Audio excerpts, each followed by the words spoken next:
So I came out here, right, Saturday morning to this local park thinking it would be no people outside and it would be quiet. Joke's on me.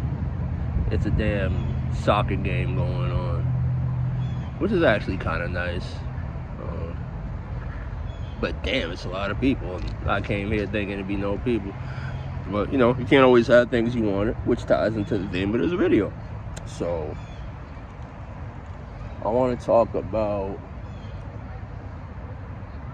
two topics together: friendship, um,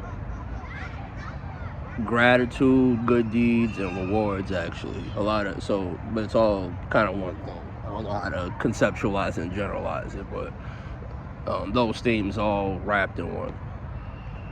And what I mean is,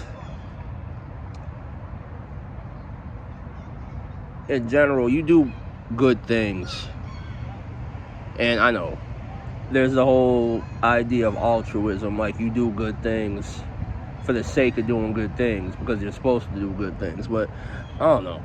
I don't mean to sound cynical because I don't think this is a bad thing either.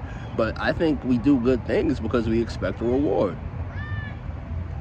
Like, even if the reward is simply feeling good because you know you did the good thing, it's still self-serving. And I don't think there's anything wrong with that because the end result, you still did the right thing, the good thing. You feel me? So, I remember watching a certain psychologist. I wish I remembered his name. But he had like a little talk interview where he said, like, even psychopaths, what we know psychopaths, they don't feel empathy, remorse, superficial charm. You know what a psychopath is. That we have to remember, psychopaths aren't just doing evil all the time just to do evil. They can do genuinely good things because it's the right thing to do. And or like it might not even be because they could have did the right thing because they were bored. They could have did the right thing because they were curious to see what would happen if they did that thing. Like, there'd be a lot of reasons. But what I'm really saying is, it don't really matter why you did the right thing at the end of the day, as long as you did the right thing. But I believe most of the time, deep down, we expect something, even if it's not immediate. We expect some kind of cosmic reward or something. And and I think that's not even a bad way to look at it. I don't think it's bad to assume that if you do the right thing, that you should be rewarded by whatever you conceptualize. I conceptualize it as God, because this is what's programmed into me and what I believe. But you might look at it as like karma or the universe, however you look at it. But I think that's the best way to look at it. But still recognize you won't always be rewarded for doing a good thing. At the end of the day, like, yes, I do believe God will reward you, but I feel like you should give yourself a reward as well. You can't always expect that tit for tat what you do will give an immediate, I do something, I get something. And when you bring that down to a lower level, like, we expect that when we do good things for people, that these people will reward us in some way. It doesn't have to be physical, but it'll be, gratitude, thanks, respect, love, etc., etc. And that's it. That's in a perfect world. That's in a world where everybody is a morally upright, righteous, loving person, but that's not going to be the case. And again, we're programmed to think you do good things happen to you, and that's not always the case on any level. You can't always expect good things to happen to you because you do good things. And when you bring that lower to human beings, flawed, selfish, self-serving human beings, even the best of us are self-serving and selfish and, flawed. There's no way around that. So when you do things for people and expect for them to return the favor all the time, at least, just expect it, take it as a given, you fuck yourself over. Look, there's motherfuckers who I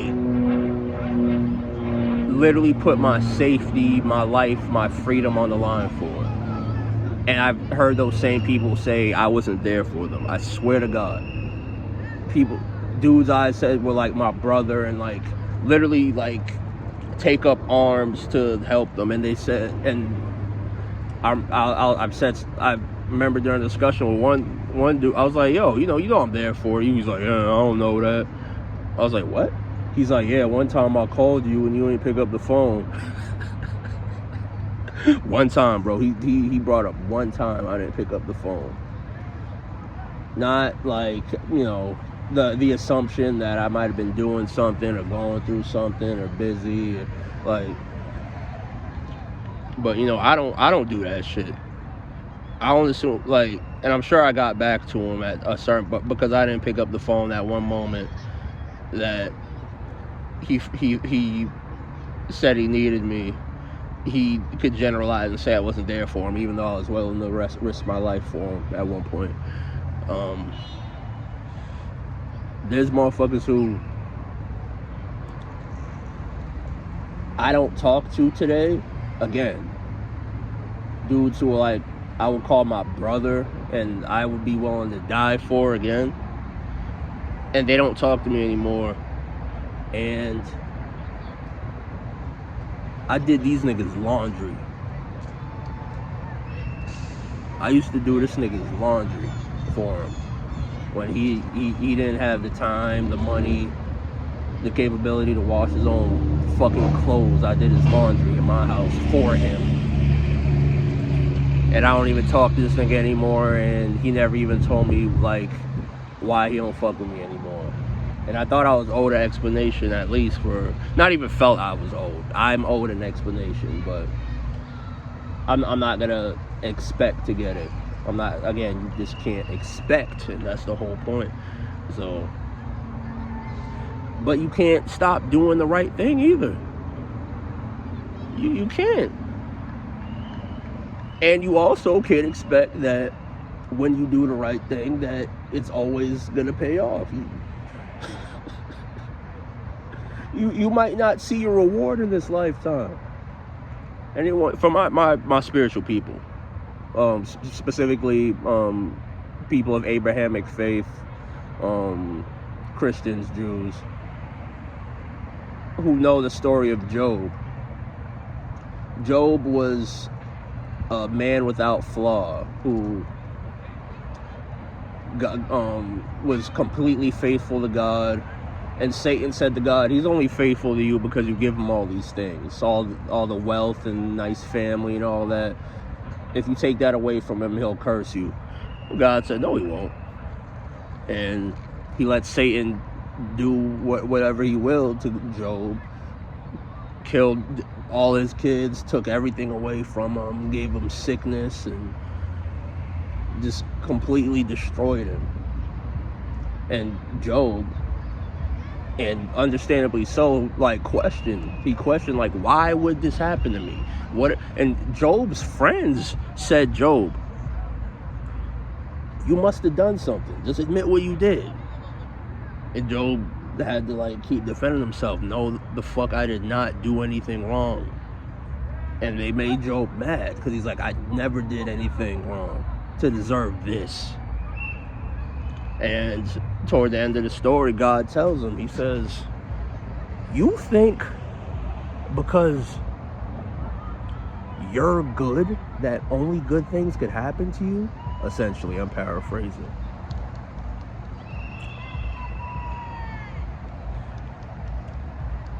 Like, you don't even understand. There's so many things about the universe that you don't understand, that you couldn't possibly understand.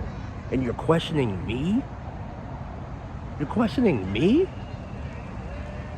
Like, do you understand why the constellations in the sky are the way they are? Do you understand the animals and everything? But you think you have things figured out, that you know something? And and Job, mind you, again, it's understandable he would question God, but again, these are allegories. The point of the story was Job did nothing wrong in his life, and fucked up things still happened to him. But you know what? Afterwards, after all his suffering, God gave him double what he got before. He doubled the wealth that he had before he lost everything. He had more kids and had another, like, God rewarded him at the end. At the end. That's the point. Because, again, in the context of the story, Job got rewarded in his lifetime.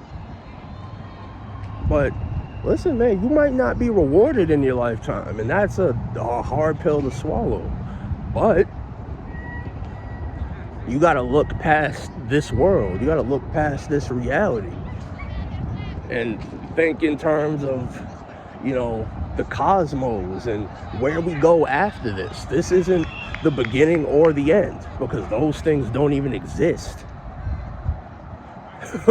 In this world, this material world, and when I say material, I mean this world that's made of this 3D, third dimension, made of substance and matter.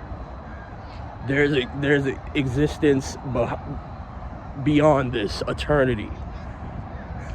So this shit is not the beginning or end, because this place has a beginning and end, but that's only this universe has that. Outside of eternity,